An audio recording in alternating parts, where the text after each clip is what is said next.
Hola a todos. Hoy vamos a meternos de lleno en un clásico enigma económico. ¿De dónde saca el dinero su valor? Es una idea que, la verdad, ha marcado el pensamiento económico por décadas, así que vamos a ver de qué se trata. Bueno, vamos directo al grano con esta pregunta que es, básicamente, el dilema del huevo y la gallina, pero en versión económica. Piénselo. ¿Cómo va a tener valor algo como dinero si nadie lo usa?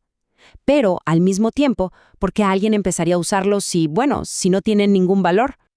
Ok, para encontrar la respuesta primero tenemos que entender bien el problema, y es que hay una paradoja, una especie de círculo vicioso que tuvo a los economistas rascándose la cabeza por mucho, mucho tiempo. Y aquí lo tenemos. El economista Ludwig von Mises lo describió perfectamente. Él dijo, a ver, la gente valora el dinero porque puede comprar cosas con él, ¿cierto? Pero solo puede comprar cosas porque a su vez la gente ya lo valora y lo acepta. ¿Ven el problema? Es un argumento que se persigue la cola. Una cosa depende de la otra y viceversa. Entonces, ¿cómo salimos de este enredo? Bueno, Mises propuso una solución bastante ingeniosa para romper este círculo, y su método fue, literalmente, mirar hacia atrás, viajar en el tiempo, por así decirlo. A esto lo llamó el teorema regresivo del dinero. La idea es súper interesante. El valor del dinero no sale de la nada, no es magia. Más bien, se hereda. Es como seguir un rastro, paso a paso, hacia el pasado, hasta encontrar de dónde vino originalmente ese valor. La lógica es como una cadena. El valor que tiene el dinero hoy se apoya en el valor que tenía ayer, y el de ayer en el de antier. Y así seguimos, eslabón por eslabón, hacia atrás, hasta que llegamos al primer eslabón, al origen de todo.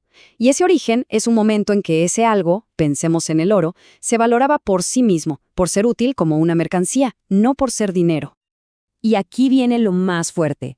Según Mises, incluso el valor de los euros o dólares de hoy, que ya no están respaldados por oro, está conectado de alguna manera con ese pasado lejano. Es como si el valor actual tuviera un eco de cuando el oro, su antepasado, era valioso para hacer joyas o decorar templos. Esa utilidad original fue la chispa, el punto de partida de toda esta cadena de valor que llega hasta nuestros días. Suena súper lógico, ¿no? Una solución muy elegante. Pero, ¿y si todo este aparato teórico, tan ingenioso, se construyó para resolver un problema que en realidad nunca existió? ¿O al menos que estaba mal planteado? Exacto. La crítica principal dice justamente eso, que ese círculo vicioso que Mises quería romper, en realidad no es un círculo, que el problema de fondo no está en la respuesta que dio Mises, sino en la pregunta que se hizo en primer lugar. Y aquí es donde la cosa se pone interesante, porque es un cambio de 180 grados. Mises miraba al pasado. El valor de hoy viene del de ayer.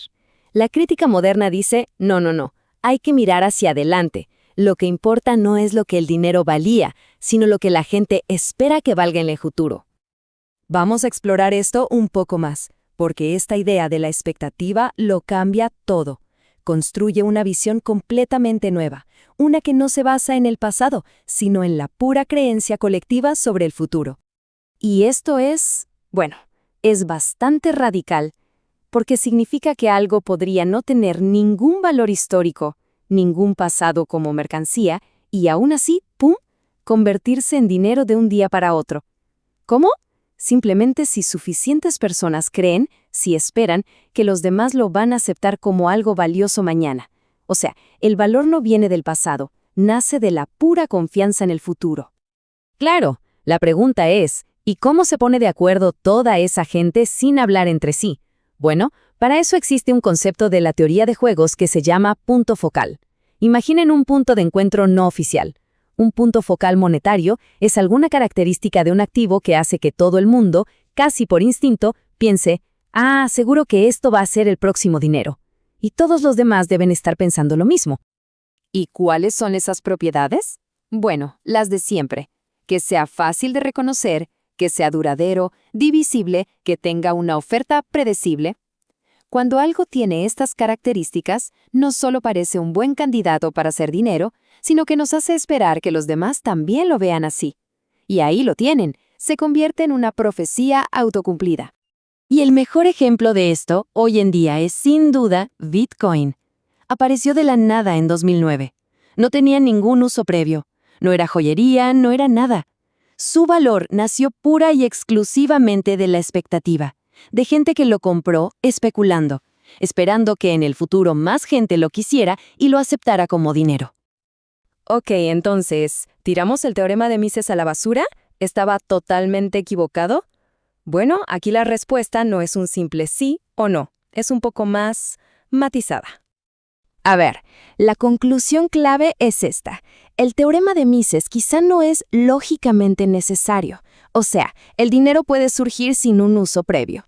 Pero sí es una descripción muy buena, muy relevante, de cómo ha surgido históricamente la mayoría de las veces. Una cosa es la lógica pura y otra es lo que suele pasar en la práctica.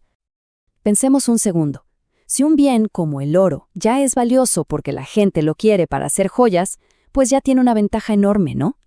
Esa utilidad previa funciona como un punto focal potentísimo. Hace que sea mucho más fácil que todo el mundo se ponga de acuerdo, sin hablar, en que esto es lo que vamos a usar como dinero.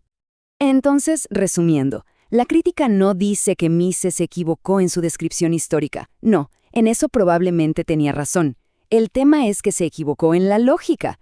El dinero puede nacer de la pura expectativa, no necesita un pasado. Lo que pasa es que, históricamente, tener ese pasado lo hace mucho más fácil.